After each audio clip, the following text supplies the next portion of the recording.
వాస్తవంగా చట్టసభలో చూస్తూ పెరిగినోడిని. ఇక్కడ చాలామంది సీనియర్లు ఉన్నారు. సోమిరెడ్డి గారు కానివ్వండి, బుచ్చే చౌదరి గారు కానివ్వండి, మనోహర్ గారు కానివ్వండి, ఫరూక్ గారు కానివ్వండి, అందరినీ చూసి పెరిగినోడిని అధ్యక్ష. చిన్న వయసులో చట్టసభలు ఎట్లా నడుస్తాయి, చర్చలు హోరాహోరీగా జరిగేది, రాత్రి 2-3 వరకు కూడా చర్చ జరిగేది అధ్యక్ష. వ్యక్తిగతంగా ఎప్పుడు దూషించుకునేవారు కాదు, ఇష్యూ పైన మాట్లాడుకునేవారు, చట్టాలపైన చర్చ జరిగేది, ప్రజలకు ఏం కావాలో అదే చట్టసభలు, అలాంటి చట్టాలే చట్టసభలు చేసేవారు అధ్యక్ష. అధ్యక్ష, ఇది నాకు రెండో అవకాశం అధ్యక్ష. గతంలో కౌన్సిల్లో చేశాను, ఈరోజు శాసనసభకు వచ్చాను అధ్యక్ష.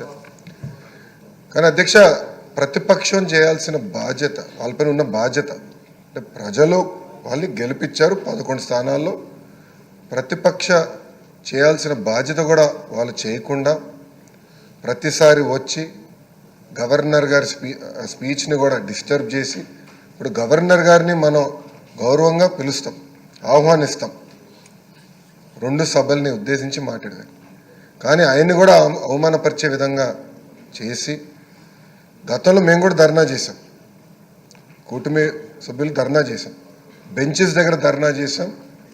ఏనాడు పోడియం దగ్గరికి మేము రాలేదు. గవర్నర్ గారు ఉన్నప్పుడు ఏనాడు పోడియం దగ్గరికి మేము రాలేదు. ఆ రోజు మేము చాలా డిస్కస్ చేసి గవర్నర్ గారిని గౌరవించాలి, మనం రాకూడదని ఉందా తనదో ఆ లైన్, ఆ లక్ష్మణ్ రేఖ ఏదైతే గీసాం మేము దాటలేదు అధ్యక్ష. అధ్యక్ష, నేను కూడా కొత్త మెంబర్ని, ఎస్పెషల్లీ అసెంబ్లీలో కొత్త మెంబర్ని అధ్యక్ష. రూల్స్ నేను కూడా తెలుసుకుంటున్నాం అధ్యక్ష. జనరల్గా మనోహర్ గారు ఇక్కడ ఉన్నారు, ఫరూక్ గారు కూడా ఇక్కడ ఉన్నారు, గతంలో స్పీకర్లుగా చేశారు. పార్లమెంట్ మనకి ప్రెసిడెన్స్, జనరల్ డిస్కషన్లో పార్లమెంట్ ప్రెసిడెన్స్గా తీసుకుంటారు అధ్యక్ష. అధ్యక్ష, directions by speaker of Lok Sabha క్లియర్గా ఉంది. దాంట్లో చాలా స్పష్టంగా 121(c)లో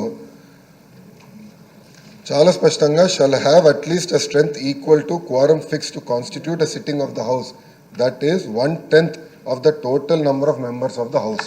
మీరే చెప్పారు అధ్యక్ష, ఇది ఉంది. ఇంతేకాకుండా సేమ్ డైరెక్షన్స్ మనం ఐ థింక్ మనోహర్ గారు స్పీకర్గా ఉన్నప్పుడు తీసుకున్నాం అధ్యక్ష. ఆ బుక్లో కూడా చాలా స్పష్టంగా ఎగ్జాక్ట్ మనం కండిషన్స్ ఫర్ రికగ్నిషన్లో చాలా స్పష్టంగా చెప్తాం జరిగింది అధ్యక్ష. అంతేకాకుండా అధ్యక్ష, జగన్మోహన్ రెడ్డి గారు మీరు అన్నట్లు సెలెక్టివ్ మతిమరుపు అనుకుంటారు అధ్యక్ష. ఎందుకంటే 13 జూన్ 2019 నాడు ఇక్కడనే కూర్చుంటే ఆయన ఒక మాట మాట్లాడారు చంద్రబాబు నాయుడు గారిని ఉద్దేశించి. ఆ రోజు ఆ వీడియో కూడా బాగా వైరల్ అయింది అధ్యక్ష. గౌరవ సభ్యులు అన్నారు వీడియో కూడా ఒకసారి ప్లే చేయాలని. దాంట్లో చాలా స్పష్టంగా చంద్రబాబు నాయుడు గారికి 23 మంది శాసనసభ్యులు ఉన్నారు, ఒక 5గురిని లాగేస్తే ఆయనకు 18 లేదంటే 17 మందో ఉంటారు. అప్పుడు ఆయనకు ప్రతిపక్ష నాయకుడి స్టేటస్ కూడా ఉండదు అని స్వయంగా జగన్మోహన్ రెడ్డి గారే హౌస్ సాక్షిగా చెప్పారు అధ్యక్ష.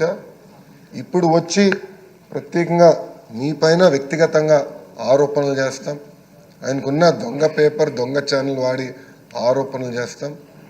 హౌస్ పరువుని తగ్గిస్తున్నారు అధ్యక్ష. అధ్యక్ష, ఈరోజు ప్రజలు నిర్ణయిస్తారు ఎవరు ఎక్కడ కూర్చోవాలని. ప్రజల తీర్పుని గౌరవించి ప్రజల తరపున పోరాడాల్సిన బాధ్యత పార్టీల పైన ఉంటాయి అధ్యక్ష. గౌరవ ఉప ముఖ్యమంత్రి గారి కన్నా జగన్మోహన్ రెడ్డి గారికి ఎక్కువ భద్రత సిబ్బంది ఉన్నారు అధ్యక్ష. It is a matter of fact today. ఎక్కడ కానీ మేము లీడర్ ఆఫ్ అపోజిషన్ కానీ ఎన్ని పరిగణనలు తీసుకోకుండా threat based on that Z+ security ఆయనకి ఇస్తున్నాం. గౌరవ ఉప ముఖ్యమంత్రి గారికి Z కేటగిరీ ఉంది అధ్యక్ష, Z+ ఇచ్చారు అధ్యక్ష. అంటే ప్రభుత్వం చాలా క్లారిటీగా వ్యక్తిగత విభేదాలకు వెళ్ళేదేం కాదు, as per requirement we will provide. But చట్టం చాలా క్లియర్గా చెప్తే, మీకు హోదా రాదు అని చట్టం చెప్తే హోదా కావాలి, చట్టాన్ని మీరు ఉల్లంఘించండి అని చెప్తాం. చాలా చాలా బాధాకరం.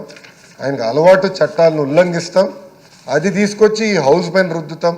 ఆ సాక్షి పత్రిక ద్వారా రాస్తాం. నిజంగానే చాలా చాలా బాధాకరం అధ్యక్ష. ఎందుకంటే సీనియర్లు ఇప్పటికే మనోహర్ గారు మాట్లాడారు, తప్పనిసరిగా దీన్ని సీరియస్గా హౌస్ అందరం తీసుకోవాలి. ఎందుకంటే ఇది ప్రాక్టీస్ కింద అవ్వకూడదు అధ్యక్ష.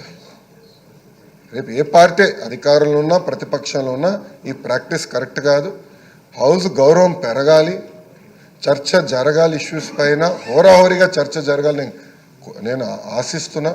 అప్పుడే మెరుగైన చట్టాలు మనం తయారు చేయగలుగుతాం, చట్టాలు కావాల్సిన సవరణలు తీసుకురాగలుగుతాం అని మీకు తెలుపుకుంటూ, మీరు ఏదైతే రూలింగ్ ఇచ్చారో అది అద్భుతమైన రూలింగ్ అధ్యక్ష.